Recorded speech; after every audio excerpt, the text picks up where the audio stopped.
The Five Points Gang was a criminal street gang of primarily Irish-American origins, based in the Five Points of Lower Manhattan, New York City, during the late 19th and early 20th century. Italian-American Paul Kelly, born Paolo Antonio Vaccarelli, formed the Five Points Gang, then made up mostly of Italians. The Five Points Gang had a reputation for brutality, and in battles with rival gangs they often fought to the death. The gang would then gain more power and members when Kelly recruited the remaining members of other Five Points gangs, such as the Dead Rabbits and Wyos, into his growing gang. As time went on, Jewish, Polish and Eastern European immigrants would also be brought within the ranks of the Five Points Gang, making them even more powerful and influential. Al Capone came from the James Street Gang and would later lead the Chicago outfit. Charles Lucky Luciano also joined the Five Points Gang in his younger years and was later considered the most powerful criminal in the country.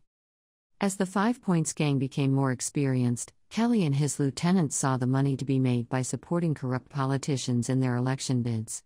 By threatening voters, falsifying voter lists, and stuffing ballot boxes, the gang aided city officials of the Democratic Party political machine Tammany Hall to retain power.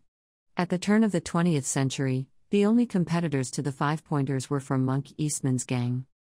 The rivals disputed claims to a strip of territory of the Lower East Side in Manhattan. In 1901, a five-pointer shot Eastman in the stomach, but he survived. Soon after, one of his crew killed a five-pointer in retaliation.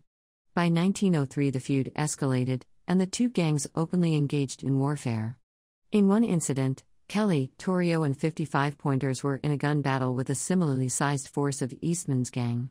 City police called to the scene had to retreat from the battle, which lasted several hours. 3 men were killed, and many were wounded in the battle. When the police finally gained control of the situation, they arrested Eastman, but he spent only a few hours in jail. A Tammany-controlled judge released him after Eastman swore that he was innocent. The general public was angered about warfare in the streets.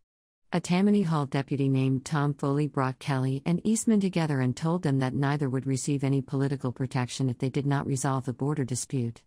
They restored peace for a short time, but within 2 months, violence had risen again.